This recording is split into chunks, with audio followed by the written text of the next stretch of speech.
obviously welcome to Saints. You've had some time to bed in now. For people on this hemisphere who might not be as familiar with you as NRL fans down under, I mean, tell me a little bit about what's taken you. You played at the top level, now you're coaching at the top level. Your first top tier head coach role here. I mean, a little bit about you. Yeah, well, I'll give you the quick rundown. Obviously, I didn't have a great playing career, only by a little bit of top grade, but from a coaching point of view, I started as a captain coach over there, and worked my way up into the NRL system. New South Wales Cup, which was our reserve grade, won a couple of competitions with the Bulldogs there, and then coached under 20s, was seen as sort of a step above our New South Wales Cup level. So coached St George Dragons, Parramatta Eels in a couple of grand final qualifiers, and then got the position at the Sydney Roosters as assistant coach I was into my third year in that role there. So sort of worked my way up right through the coaching ranks, so to speak, and got a lot of experience at some different clubs along the way, and that sort of led me to this opportunity I've got now with St Helens. A big deal to leave a club like Sydney, top tier team. What was it when Mike was making the case about Saints and selling the club to you that really got your interest? Oh, just the fact that it was the head coach position. As you said, I was in a great position back home at the Roosters to be an assistant coach at a really strong club with a great coaching staff and playing group. Was I guess a big decision to leave that, but one that also with this opportunity that doesn't often come up to be a head coach at St Helens. So in the end, it was far outweighed the fact that I could have stayed in the current role. So it wasn't ideal mid-season. When you start in a club, you'd love to finish a year, but you can't get the timing on these opportunities, so I just had to grab it with both hands. And you were speaking just now about how it's important to you to really buy into the whole culture, the community of the club.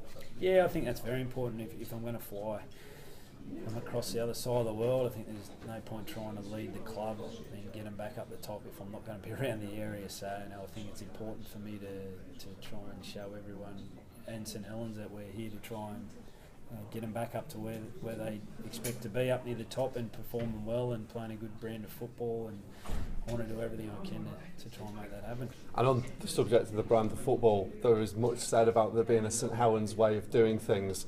How aware are you of that? Yeah, very aware. They've been fortunate enough to have some great teams recently that play a great style of football. So I do know it's important to them to see that, but I also know it's important for the current players not to feel that pressure. And I think that's what they've been guilty of over the last few weeks, feeling that pressure. And as I said, I sort of tried to take that off on Saturday's game and let them relax a bit. And in the end, we're fortunate enough to score 45 points without trying to. So there's enough talent there that can get the points happening. They just got to try and keep doing what we did on Saturday.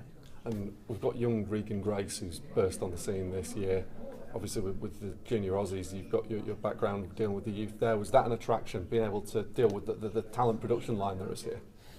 Yeah, look, it made it easier to come over with having a great young player like that already in the team, and he showed it again on the weekend, scoring a couple of tries. So, it was a great experience with the junior Kangaroos. Any time you deal with the sort of most talented players in your country, young players, is great fun to be involved in.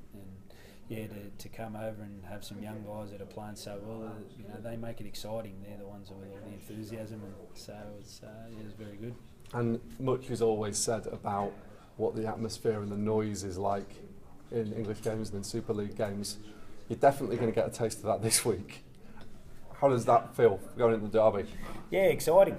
I thought last weekend was fantastic up in Newcastle.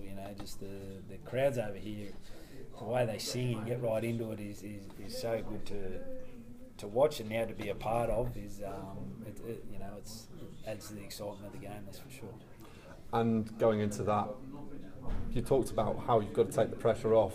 This is maybe not the ideal game for doing that because the passions are so high, and it's not just the fans, the players feel it too. Oh, definitely, they do, but it's they just got to handle that, don't they? and you know, a lot of the players in our team are used to this, you know, used to the importance of this derby game. So it's just more when I say take the pressure off. Just take the pressure off from trying too hard. That's all. You know, don't take the pressure off the commitment or the effort or any of those things that are definitely worth more being a derby game. So there's sort of ways around sort of saying I'll take the pressure off them, but they know how important the game is, and I'm not going to play that down. As you rightly said, it is kind of awkward coming in partway through a season. So between now and the end of the season, what will be your criteria for this period being a success?